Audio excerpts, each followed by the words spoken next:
listen to the internet, the world is a battlefield between two loud armies. On one side, you have the boomers gripping their property portfolios and refusing to retire. On the other, you have the millennials and Gen Z screaming about burnout and rewriting the dictionary. But if you look closely, past the noise, past the viral outrage, past the Twitter wars, you'll see something, or rather, someone. There is a figure standing in the shadows. They aren't yelling. They aren't posting a 10-part thread about their trauma. They're just handling it. They are the ones fixing the server when it crashes. They are the ones actually reading the contracts. They are the ones who know how to drive a stick shift and code in Python. They are Generation X, the middle child of history, the demographic that marketing algorithms forgot. For decades, being the forgotten generation was considered an insult. But here is the truth that nobody talks about. In a world that won't stop screaming, being the quiet one isn't a weakness, it's a tactical advantage. While everyone else was fighting for attention, Gen X was busy building the modern world, mastering the art of survival, and developing a psychological armor that makes them the most resilient humans on the planet today. This isn't just nostalgia. This is the anatomy of the last generation of adults who know how to function when the Wi-Fi goes out. To understand the Gen X superpower, you have to look at the laboratory where they were created, the 1970s and 80s. If you describe a Gen X childhood to a modern parent today, they would probably call Child Protective Services. But for Gen X, it wasn't neglect, it was Navy SEAL training. They were the Latchkey kids, a term that sounds almost Dickensian now. Picture a 9-year-old walking home alone at 3 p.m., a house key on a shoelace around their neck. They let themselves into an empty house. There was no text from mom checking in, no "find my iPhone" to track their location. For 3 to 4 hours every day, an entire generation was completely, utterly unsupervised. They had to figure out how to feed themselves. They had to figure out how to do their homework. If they got hurt, they found a Band-Aid. If they got bored, they stared at a wall until their brain invented a game. This specific type of solitude did something to their developing brains that psychologists are only just now understanding. It killed the dependency reflex. Most people today, when faced with a problem, immediately look for an authority figure or a tutorial. Gen X looks inward. The silence of that empty house taught them that no one is coming to save them. The cavalry isn't coming. The manager isn't coming. So, when a Gen Xer is in a meeting and the project is on fire, they don't panic. They don't look for someone to blame. They just access that 9-year-old part of their brain that says, "Okay, I guess I'm making the sandwich myself." This self-reliance is often mistaken for aloofness. It's not. It's radical autonomy. And in a corporate world paralyzed by bureaucracy and reply-all email chains, radical autonomy is a superpower. Here is a unique distinction that belongs only to this generation. They are the only living humans who are fluent in 2 dead languages, the analog and the digital. Boomers struggle with the new world. They print out emails and type with one finger. Gen Z struggles with the old world. They get anxiety making a phone call and can't read a map if the GPS fails. Gen X, they are the bridge. They are the Oregon Trail generation. They learned to type on DOS prompts with green screens. They were the first to colonize the internet, back when it was just text and screeching modems. They built the early web not for likes or clout, but for information and connection. This gives them a massive cognitive advantage. They understand how the technology works because they were there when the foundation was poured. But they also remember a life without it. They know that social media isn't real life. They know that if the server crashes, you can still pick up a pen and paper and get the job done.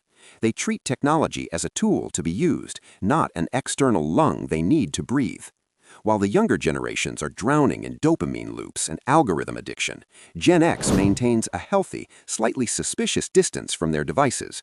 They can log off, they can disappear, and they know that the most important conversations happen in person, usually over a drink, with no phones on the table. This ability to toggle between the physical and the virtual worlds makes them the ultimate translators in the modern workplace. They are the only ones who can explain the CEO's vision to the 22-year-old coder and explain the coder's anxiety to the 65-year-old CEO.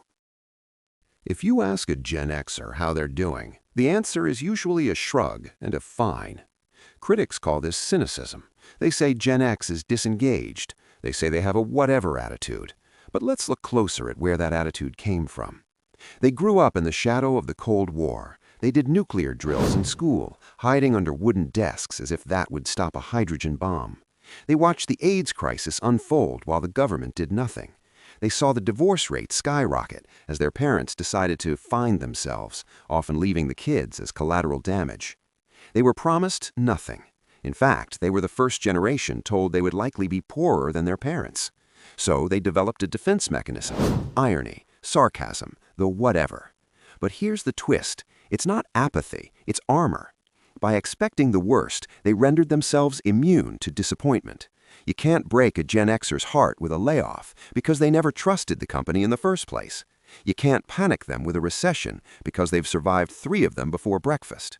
In a world of toxic positivity, where everyone is forced to smile and say everything is super and exciting, the Gen X realism is incredibly refreshing. They're the ones who will look at a bad idea and say, this is going to fail, not to be mean, but to save everyone time. They possess a built-in bullshit detector. Whether it's a politician, a marketing campaign, or a fake influencer, Gen X can smell inauthenticity from a mile away. In the age of AI and deepfakes, this ability to question reality is no longer just a personality quirk, it's a survival requirement. We rarely celebrate Gen X leaders because they don't seek celebration. They don't write long LinkedIn posts about their hustle. They don't film themselves crying to show vulnerability. They view leadership as a burden, not a prize. But because they don't want the power, they are often the best suited to wield it. They lead with a style that is low ego and high competence. Remember, this is the generation of MacGyver. Give them a paperclip, some duct tape, and a deadline, and they will fix the problem. They don't need a TED Talk to get motivated. They just need you to get out of their way. They invented the concept of work hard, play hard, but they kept the play private. They protect their weekends. They don't answer emails at 11 p.m. unless the building is burning down, and they teach their teams to do the same. They are the generation currently holding the economy together. They are in their peak earning years, caring for aging boomer parents and raising Gen Z kids. They are the sandwich generation, carrying the weight of 2 other demographics on their backs. And do they complain? Rarely. Do they ask for a trophy? Never. They just put their heads down and push, because that's what Latchkey kids do. They handle it. So why does this matter? Why talk about a generation that prefers to remain invisible? Because we are living in fragile times. We are living in an era of noise, performative outrage, and digital fragility. The world feels like it's shaking. And when the world shakes, you don't look to the people screaming. You look to the people standing still. Gen Xers aren't perfect. They have their scars. They carry a heavy load of unresolved emotions and a skepticism that can sometimes be too sharp. But they are the ballast in the ship. To the Gen Xers watching this, you were right. All those years you spent figuring things out on your own, that wasn't wasted time. That was preparation. Your cynicism, that was wisdom. Your invisibility, that was your stealth mode. You are the last generation to know what the world was, and the first to know what it can be. You are the adults in the room. So let the boomers have the property market. Let Gen Z have the TikTok trends. Let millennials have the avocado toast. You have something better. You have the knowledge that no matter what happens, no matter how crazy the world gets, you'll be fine. You'll figure it out. You always have. Now go make yourself a sandwich. Nobody else is going to do it for you.